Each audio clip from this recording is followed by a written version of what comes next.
कहानी शुरू होती है एक छोटे से शहर के उस लड़के से जिसके पास पैसे कम थे पर ख्वाब इतने बड़े कि पूरे असम छोटा पड़ जाए। चल चंपा चल पैदल पैदल एक नंबर बागाने पता तुला काम रे। हम बात कर रहे हैं जुबिन गर्ग के बारे में, जिसे बचपन से ही गाना था, बजाना था और नाम कमाना था। बारी खारे बानत ओ बाबू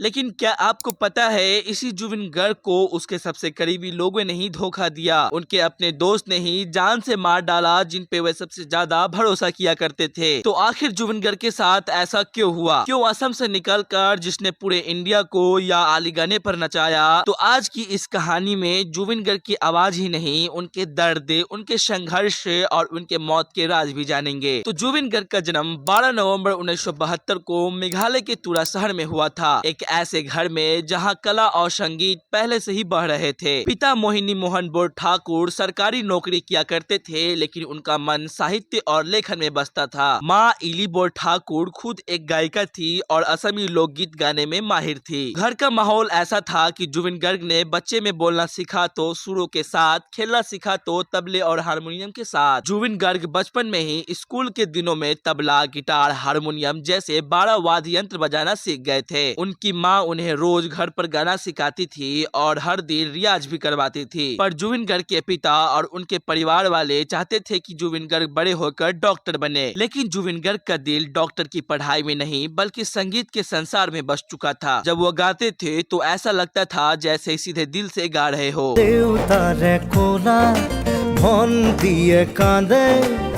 बारे बारे जुबिन गर्ग ने जेपी कॉलेज से उन्होंने साइंस की पढ़ाई की, लेकिन पढ़ाई के साथ साथ गाना ही उनका पहला और आखिरी प्यार था। जुबिन गर्ग ने ठान लिया कि डॉक्टर नहीं बल्कि गायक बनना है। साल 1992 में जुबिन गर्ग सिर्फ 19 साल की उम्र में अपना पहला म्यूजिक एल्बम निकाला जिसका नाम था अनामिका, जो एक असमी गाना था।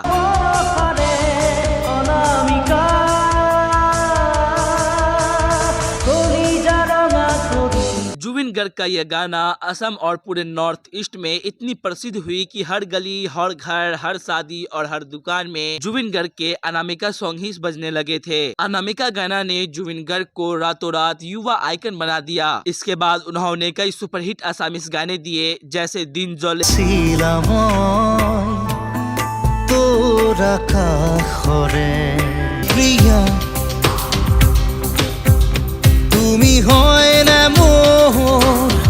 ভাল পাবনে কি, ভাল পাওনে মুখ খসায়ে কব পাৰিবি নে পুৰে বুকুখন নদী নেখা। इसलिए असम के लोग कहते कि असम ने अपना सितारा पा लिया। लेकिन ये तो बस जुबिन गर्ग के लिए शुरुआत थी। आने वाले सालों में जुबिन गर्ग ने एक प्रसिद्ध गाने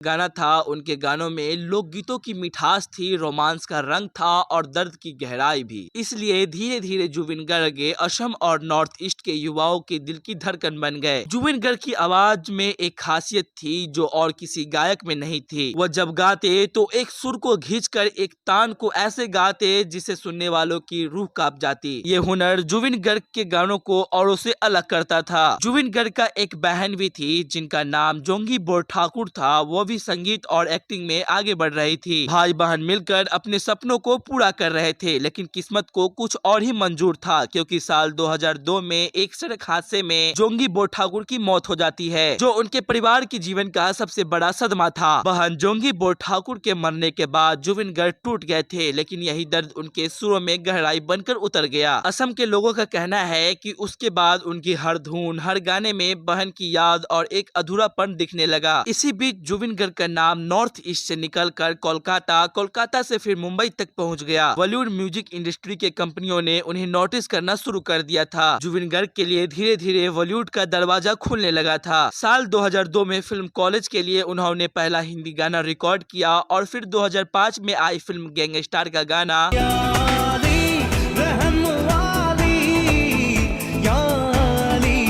ये गाना रिलीज होते ही सुपरहिट हो गया और जुबिन गर्ग की आवाज रातों रात देश भर के दिलों में बस गई। या अली गाने के बाद जुबिन गर्ग ने कई हिंदी सॉन्ग रिकॉर्ड किए जैसे दिल तू ही बता,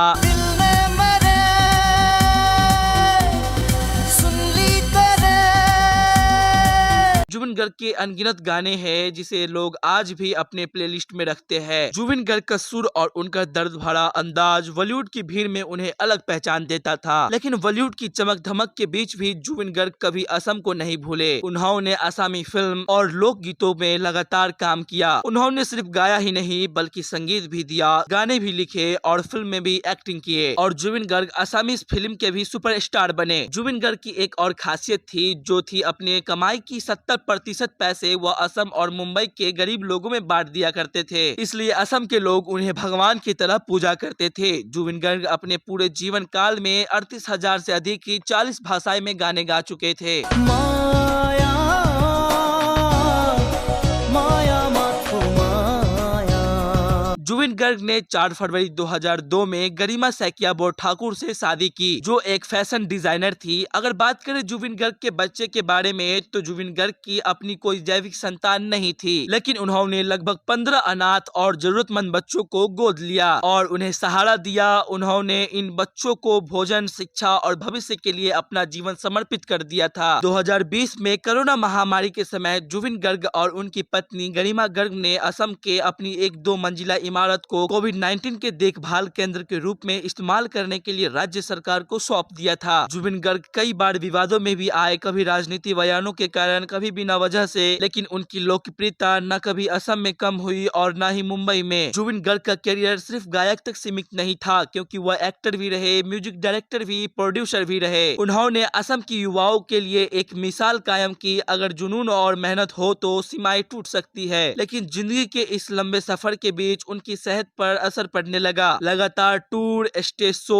रिकॉर्डिंग्स और व्यस्त शेड्यूल ने उन्हें थका दिया। कई बार उन्हें अस्पताल में भर्ती होना पड़ा, लेकिन हर बार ठीक होकर वे फिर स्टेज पर लौट आते थे। उनके चाहने वाले लाखों करोड़ों में थे और असम के लोगों का कहना था कि जब तक जुबिन गर्ग गाते रहेंगे तब तक असम की रूह जिंदा रहेगी। तो अब बात करते हैं कि जुबिन गर्ग की आखिर मृत्यु कैसे हुई। 19 सितंबर 2025 को वे सिंगापुर नॉर्थ ईस्ट फेस्टिवल में शामिल होने गए थे। उसी दिन उन्होंने समुद्र में स्विमिंग करने का फैसला किया, लेकिन एक गलती हो गई। उन्होंने स्विमिंग करते वक्त लाइफ जैकेट नहीं पहनी थी, जिससे वो समुद्र में डूबने लगते हैं और 52 वर्ष की उम्र में उनकी मृत्यु हो जाती है। यह खबर सुनते ही असम ही नहीं पूरे देश में शोक की लहर दौड़ जाती है। हर गली, हर मोहल्ले, हर घर में सिर्फ एक ही चर्चा थी, जुबिन गर्ग अब नहीं रहे।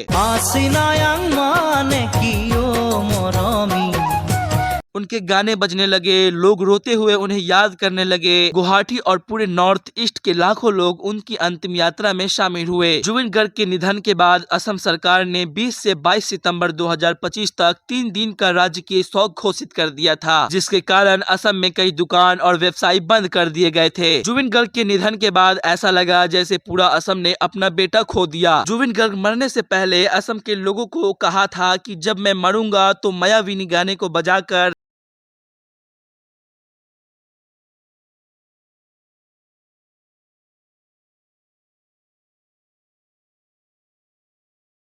किया। जुबिन गर्ग आज भी हर उस इंसान के दिल में बसे हैं जिसने कभी या अली गाना सुना होगा, जिसने अनामिका पर नाचा होगा। जुबिन गर्ग की कहानी सिर्फ एक गायक की कहानी नहीं, यह कहानी है सपनों की, संघर्ष की, दर्द और मेहनत की, और सबसे बढ़कर संगीत के उस जुनून की जिसने एक छोटे से शहर के लड़के को पूरी दुनिया का सितारा बना दिया। असम से लेकर बॉलीवुड तक और फिर पूरे देश दुनिया तक जुबिन गर्ग की आवाज गूंजती रही और हमेशा गूंजती रहेगी। तो दोस्तों, आपको जुबिन की कहानी कैसी लगी कमेंट में जरूर बताइएगा और हमारे चैनल को सब्सक्राइब करना मत भूलिए।